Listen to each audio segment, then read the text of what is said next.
Hey guys, I'm Reagan. I work in finance. I'm Jordan. I'm a CPA. And this is Working Late. We don't clock out, we just keep going. So if you're grinding through a long day or a late night, we're here to keep you company and remind you why it's all worth it.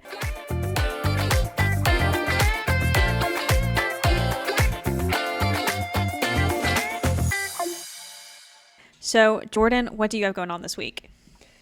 Well, I honestly, so as everyone knows, we are pre-recording a few of these just to get a head start, and I am kind of drowning. I'm drowning in admin stuff, just trying to get, year-end 2025 stuff closed out. And I felt caught up. I got caught up after the holidays, and now I'm just I'm so ready to be done with the admin stuff. I'm ready for the taxes. So that's kind of what I've had going on, and I don't know. I'm just trying to figure out what my routine is going to look like for this tax season.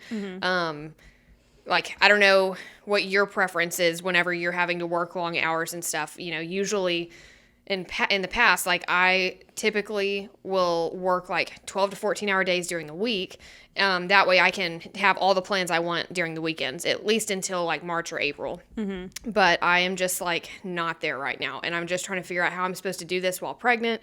And I want to still get to sleep at a good time and get my 9.5 hours. 9.5 hours? 9.5 hours has been my sweet spot right now while pregnant, but I'm afraid that that's about to change and probably drop down to 8.5, which is fine. But I'm just trying to soak it up and try and figure out when I'm supposed to make that transition. But I think that this year it may look more like working less hours each day and just, working Saturday and Sunday, but that might be what's best for me and my body. I'm just trying to figure it out. I don't know if you lean one way or the other, but yeah. I mean, I'm kind of having a really long day today. I still have a lot of work to do after we record. It's currently 7:56 p.m. Sorry, it's my fault. We started talking. Oh, you're good. Luckily, I don't need 9.5 hours of sleep. But I think I prefer to put it all in a few days and then have some free days. So today I'm trying to get about 1 million things done so that tomorrow night I'm relatively free and I can have my plans that I have, So that's how I lean. I am not pregnant, granted, but I think I'm learning. I think I need about 6.5 hours of sleep. That's a sweet minimum, or is that good for you? Right now, I think that's good for me because I did that a couple nights ago. And I felt amazing the whole day, and I was waiting to crash because I also started my day with a long run. And I was waiting to crash all day, and it just never happened. And then last night, I'm not a morning person. I suck at waking up in the mornings. So this morning, I slept past my alarm, and I got 8 hours of sleep, and I've been so tired all day. So I don't know. Okay. All right. Well, to each his own. I mean, I get it. When my body is not working double time how it is now, Yeah, I usually during tax season, I can pull off, 6.5 hours. But, 7, I think is a really good place for me. Whenever I'm working a lot, but right now, I'm really scared to dial back my sleep quantity. So TBD, I'll follow up. Yeah. Oh, I also want to take a moment to say, at the beginning of the pod, if you're liking the podcast, if you could subscribe on YouTube or follow the podcast on Spotify and Apple, give us 5 stars, leave a comment, leave a like. That would be so amazing for us, and we would really appreciate it. So yeah, I just wanted to throw that out there before I get into kind of what I've been up to. Yeah, that would be dope. We would greatly appreciate it. Yeah, for sure. So this past weekend, my husband and I want to hear if you do this. So we decided to go explore a new to us part of town, which is something that we love to do. And it works out because neither one of us grew up where we live now. But we call this dream building, where we basically just drive around and kind of plan out the future and dream about the future. And we've been doing this for our whole relationship. We've been together for over 7 years now. And yeah, I highly recommend doing it with your significant other or even just doing it by yourself, because we have found that building your dreams like this just really, for me, it helps me stay motivated long term, and especially through long days and long weeks. Like this one. So I'm kind of just trying to keep all that in mind. We just did that last weekend. So today, when I'm having a really long, really rough day, that's what I'm trying to keep in mind right now. I love that. I think that's super great. I will say there is a line though to dream building. You Okay. can't cross that line and get too emotional, otherwise it breaks you. What do you mean? I get too like hung up on things. Like I get so emotional. Like I can't just tell our realtor, "Hey, put us on a house search." You know the house searches and how Yeah. you get emails. I can't just do that and like be halfway in. Like if I see something I like, I'm like, okay, Greg, you've got to look at this house right now. Like, how can we make this work? Like, does this financially make sense? Like, we could totally do this. And I'm just all in immediately. So we have to like, for us to do any sort of dream building like that, like it has to be within reason.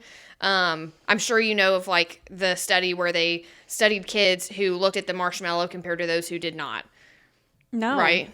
Okay. So, and I'm probably going to butcher this, but some scientists somewhere in the world did a study, and it was on delayed gratification. And Okay. so they had a hidden camera in this room, and they tested all these different kids, and they would sit them down, and they would put a marshmallow in front of them. And the kids that, and so they told the kids, like, okay, if you can wait 15 minutes, you can have this marshmallow and 2 more. Okay. And so then they would leave the room and the kid would be left to do whatever it is they're going to do. They could go play, they could do anything, they could sit there and stare at it. And they did find that the kids who sat there and looked at the marshmallow ended up caving. Some tried to be sneaky and eat half of the middle and then stick it back together. Like they just couldn't do it. So if, the others went and entertained themselves or played or did anything else, they were okay with the delayed gratification and got more marshmallows at the end. And later on in life, they were more successful. Interesting. And all those things. So me and Greg always tell each other, like, don't look at the marshmallow. It's okay. We know it's coming, but don't look at it. Because I lose control. I lose control. And I just want to go figure everything out, like, right then. Yeah. So Okay, do it within reason. I can understand what you're saying. I will say my husband always makes fun of me because I don't know what happened in my childhood to make me this way, but I thrive on delayed gratification. When it comes to like fruit snacks, like the Scooby-Doo fruit snacks, for example. Oh my gosh, those are so good. Or just like the fruity ones. I always Yeah. eat my least favorite ones first so that I can delay and get to my favorite ones.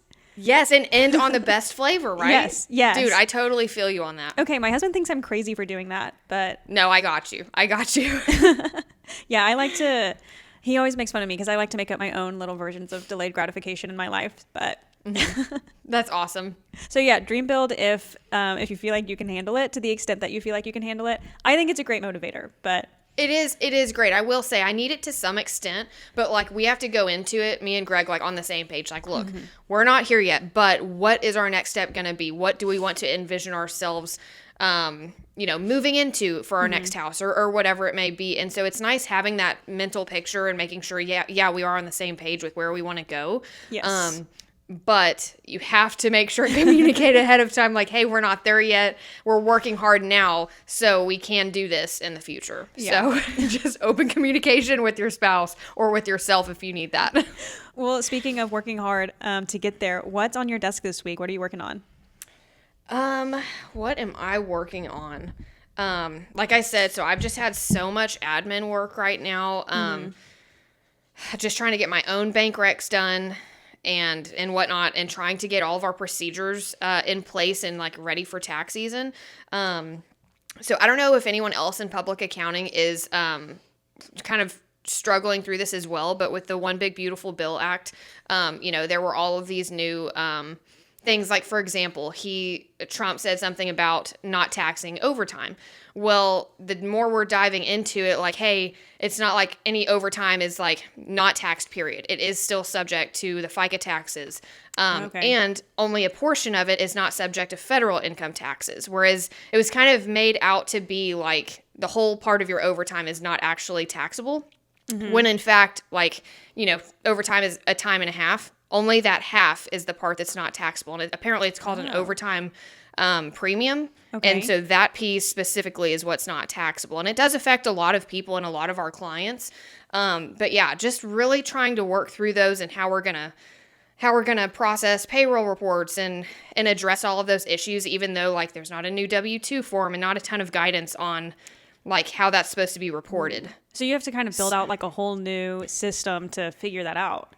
Yes, exactly. So if anyone else out there is wondering what we're doing, so I think what we're leaning towards is providing a letter with each W-2 that we like generate for our clients' payrolls.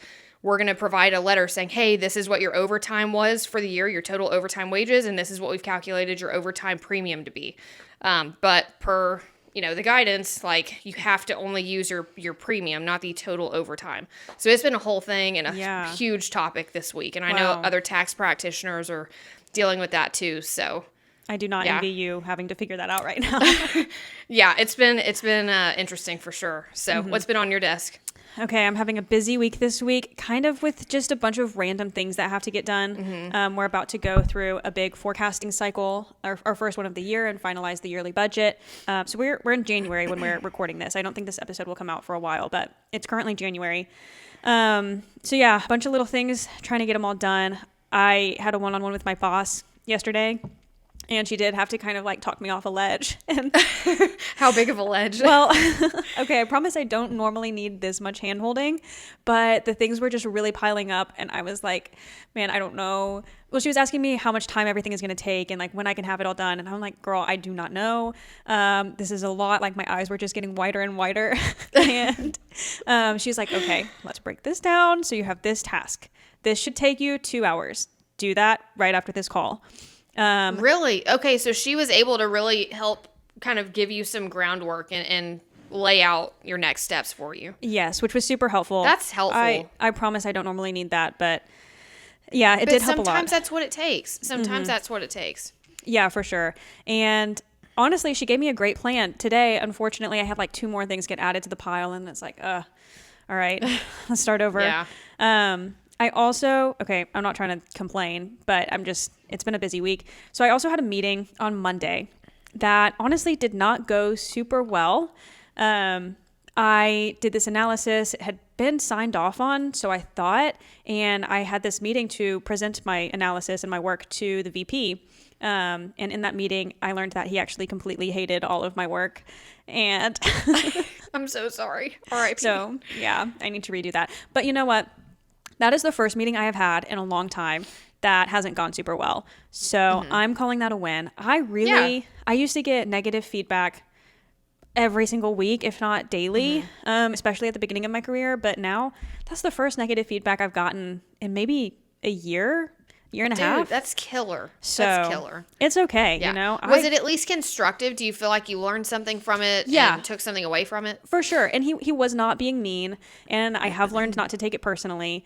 It really was constructive. He really just told me, hey, you need to like think this through a little bit more, build in, some more assumptions to your model, make it more dynamic. And honestly, stepping back and taking my ego out of it, he was right. So gives me one more thing I need to do, but that's okay. I honestly feel okay about it. Yeah, that's part of working hard and working late like we do. You're going to get those days where you just have some feedback and it's making you better, Yeah. It's just growing pains. And sometimes you have to stretch to grow. That's what I've been told. Speaking of quotes, like stretch to grow, do you have a quote this week? I do actually. Let's see. Okay. So this one is consistency is harder than intensity, but consistency is what wins. And I don't know about you, but I really resonate with that a lot, especially approaching tax season and kind of already opening that door for this year. I mean, it literally gets me through busy season every single year. I find my routine, I stick with it, and you just keep grinding. And being consistent is literally what gets you to April 15th. So, yeah, that's true. I would say in my job, definitely applicable, but this is really, and I know I don't really mention this much, but this is really what gets me through with Reagan Dairy and like all of my social media stuff. If anybody like found this podcast through that, or if anybody knows me from that, that's a good quote that I have to remind myself of, especially when I work really hard on a video for like several hours and then it gets 14 views and kind of feels like I'm just screaming into the void. And what is this all for? But yeah, I totally agree with that quote. Do you have a why that you would like to share with the audience as to why you keep up with your social media and why you're working so hard towards it? That's a great question. And that's something I need to evaluate with myself. So I started almost a year or a little over a year ago. because I had just quit my job in consulting and my husband had started his MBA a few months prior. So he was working full time and doing his MBA in the evenings. And then suddenly, since I wasn't working in consulting anymore, I had a lot more free time on my hands. And so naturally, I needed something to fill it up. So I just started posting videos after work because I needed something to do, somewhere to put all of that energy. And now I would say I don't quite have the same job. Well, I don't have the same job. Now I have a much busier job, and I also, have much bigger commitments to my social media with like brands and contracts and things like that. So it's definitely quite a bit different now than when it started. But I just get so much energy from like creating things and getting to do this by myself. And, it's not a job where some people are constantly telling me what to do. It's kind of a place where I get to decide what to do. And I really like that about it. So That's awesome. I'm not exactly sure what the long-term why is, but Hey, but you're making money from it. That's pretty cool. yeah. And now we have this podcast and I love doing this. So Yeah, for sure. Me too. well, we can move into our working late boosts now. Do you have any boosts for this week? So I think my working late boost is going to be jumping jacks. So sometimes like I just literally need to get my blood pumping and blood flowing, and I'll change my desk to be like the standing desk mode, and I'll just like crank out some jumping jacks and maybe turn on a song and just like really try and get in the right headspace and get energized again. Yeah. What about you? What's your working late boost this week? Okay, this is literally what I was just doing right before we started recording, and that is watching an episode of a sitcom. Just like Nice. a light I TV feel that. show. Yeah, Yeah. something funny, quick episodes. Currently, I'm rewatching Schitt's Creek, so I highly recommend that one. Nice. But yeah, Nice. We haven't gotten through that whole show. Like we've tried and we've gotten through a lot of episodes, but like, are you a pretty big fan? yeah, so this is only my second time going through it, and I'm still in season 1. I just restarted it, but I do really like it. I watched the whole thing the first time. I think it's really good. I think it's hilarious. Nice. Yeah, maybe we need to pick it back up and see how much further we can make it. For me, it's like I kind of toggle between things. Like I'll rewatch The Gilmore Girls. I'm kind of off The Office because we watched it so many times over and over again. We're kind of on a break from that. Okay. But Seinfeld is a really big one for me, or like Friends. Those are my top 3 rewatches. I've never watched Seinfeld. Dude, it's so great. It's so great. Just a classic early 90s sitcom. Like, it's just so funny. Good to know. Maybe I'll try it out after I finish Schitt's Creek again. You should. I'd love to hear your opinion on it. Well, and I love the throwbacks. Like, I love watching things from the 90s and just like kind of going back to that era. I mean, we both grew up in like the early 2000s. We were born in the 90s. So we didn't really experience it like that, but I love that era. Same. The more you listen to us, you'll realize that I'm an old soul. Like I'm a huge like 80s fan, 80s, 90s. Like I think I was born in the wrong time, but yeah. So I just kind of live vicorously through the shows. That's true. You do love the 80s more than anyone I know, besides my mom, do. maybe. Dude, I freaking love the 80s. There's like an 80s bar in our town, and it is like the best place on earth. Like they play the MTV music videos on the screen, like on the walls. Like that's my place. That is that's one of my happy places. So do you want to move on to our career confessionals now? I know I have a couple, but do you have any? Yeah, for sure. And also, if any of the listeners have career confessionals that you'd like to share with us, feel free to email them to us at workinglate.pod@gmail.com, and we can definitely feature them here or give you advice if you have anything we need to delve further into. For sure. Okay, so this is mine. So this past year, I had to make some tough calls on clients that were not going to be a good fit for us, whether it was a personality conflict, someone we're not able to make money on, or someone who's just kind of downright rude. And honestly, by having those hard conversations and making those difficult decisions then, it's made this tax season just so much better. You know, we have great clients that are amazing to work with, that pay on time. And like, I'd rather be spending our time and energy and efforts on them instead of people who are time suckers who don't pay and frankly cause you to go to after tax season therapy. So I'll get off my soapbox now, and that's not really a discussion point, but that's what I have to say this week. I felt very passionate about it. So how many clients would you say you have like effectively fired, made them find a new CPA? Less than 10. Okay. I think last year was less than 10. I don't think it was that many, but like if they're being pretty disrespectful to my staff. Like we're professionals, I understand there are going to be hard conversations and maybe you don't like that I'm the messenger of what the IRS has to say and how much you end up owing. But in the end, we're professionals. I expect to treat you professionally and vice versa. And same with my staff. So, that's a really big deal for me too. And some people, like, to be honest, are just never going to be happy. So and true. there are new clients pouring in all the time. So like if the new clients coming in are going to be great and the clients that you have and you're maintaining relationships with are amazing, like I think it's better to spend your energy on those clients, rather than being so stressed out. Like you have a call to make and you get to have the final say on who you do not work with. And sometimes it's better to cut them loose and maybe hope that they find someone who's going to be a better personality fit for them in the end. Yeah, I'm going to be honest. You can be pretty direct. Yeah. Like when you need to be. Yeah, thank you. I appreciate that. Like I mean that in like the nicest way. Like you just aren't going to. You're nice. Like I've never seen you be mean. But like you don't put up with stuff from people.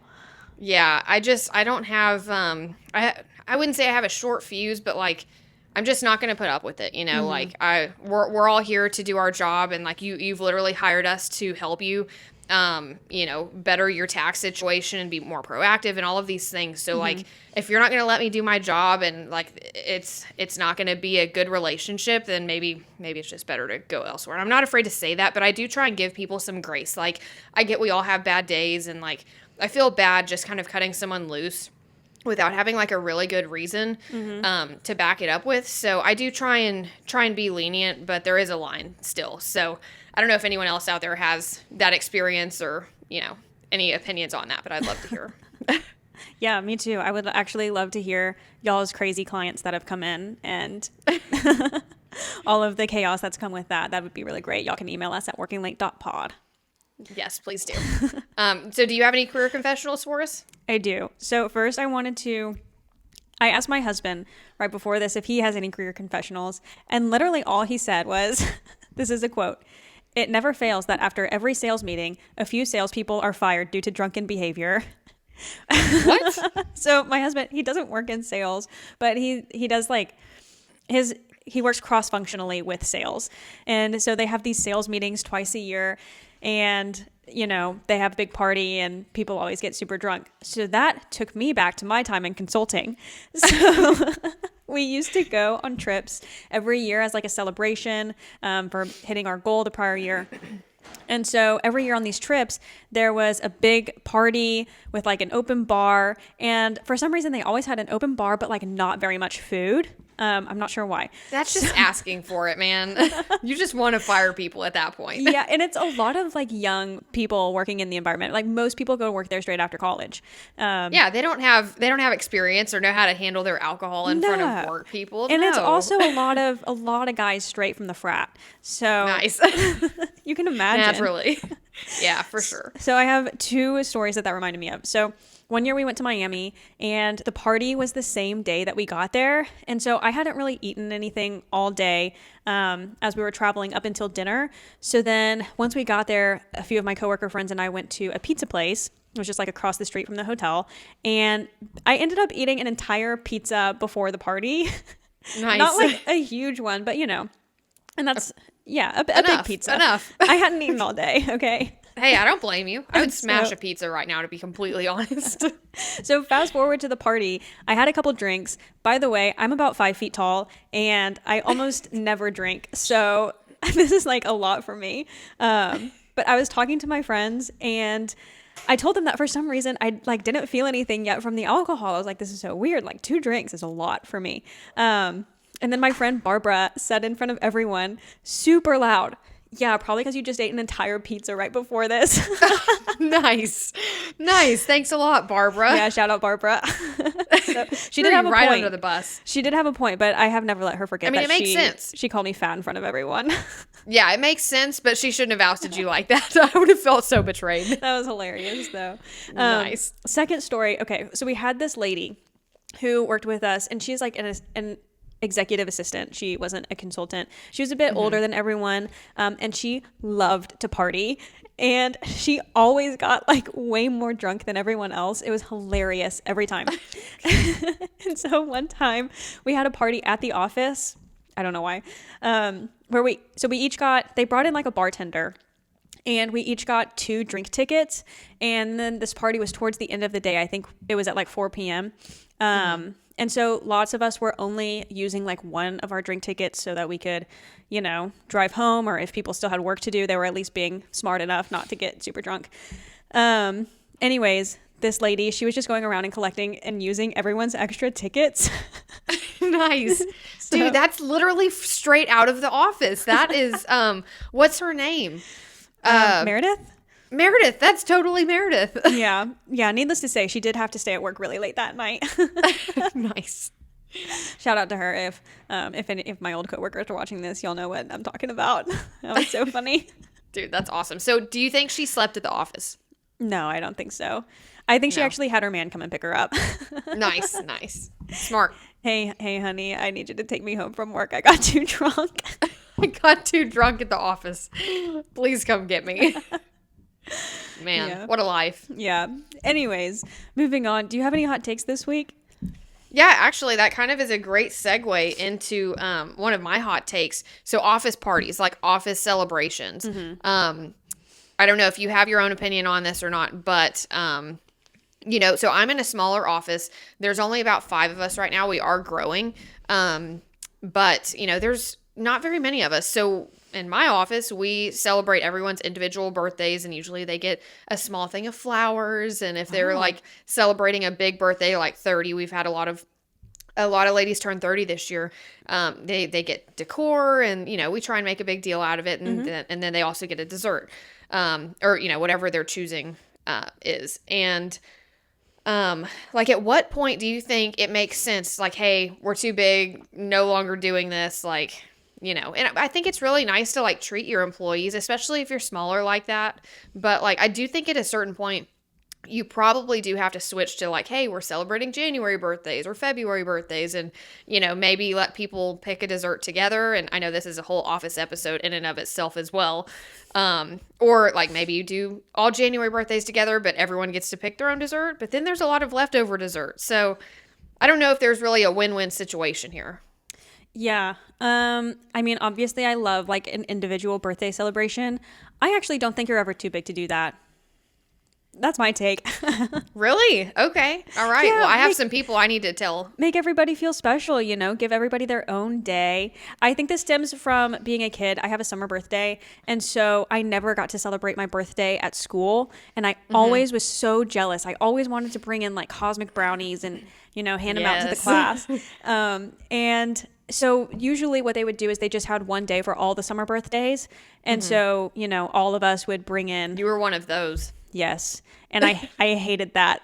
I didn't like to share my birthday celebration. So I get that. I think to this day, I'm pro give everybody their own day. Also at my last job where we did birthdays, I had the same birthday as someone else on my team. And I still had to share it. That's okay. That sucks. So, for the listeners, like, our office, like, we have several different offices, but, like, overall, like, firm-wide, like, we've gotten pretty big. Like, our main office is, like, maybe 35 people, but, Whoa. Dude, it's gotten so big. And, like, whenever I started at that firm way back when, like, there were maybe 9 or 10 of us. Yeah. Wow. So it's been nice kind of taking a step back and, having my own smaller office now.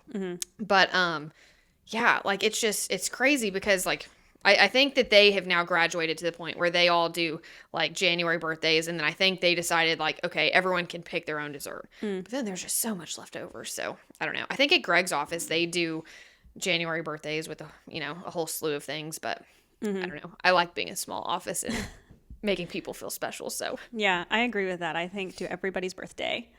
Yeah. I do have my own hot take. I don't know if this is going to be a hot take for our audience or if they're all just going to be like, yeah, I completely agree.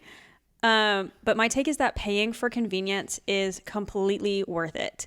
Yep. So I know we were talking, you like to do DoorDash because sometimes you can make more money by continuing to work and ordering DoorDash than, especially in your case, because you get paid to do taxes. Yeah.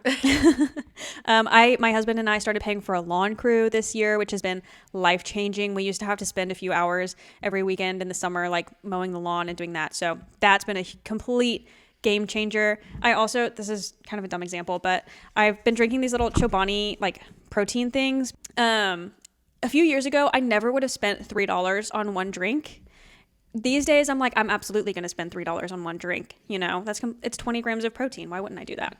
So Yeah. I think I've kind of evolved in this area myself, but Yeah, no, I agree. Whenever like me and Greg first got out of college, or even just during college, like we were very frugal, and like we would not spend like excess money on things like that. But now that, you know, we've kind of both advanced in our careers, we're at a different like income level now. Like we are all about paying for convenience or paying to get time back.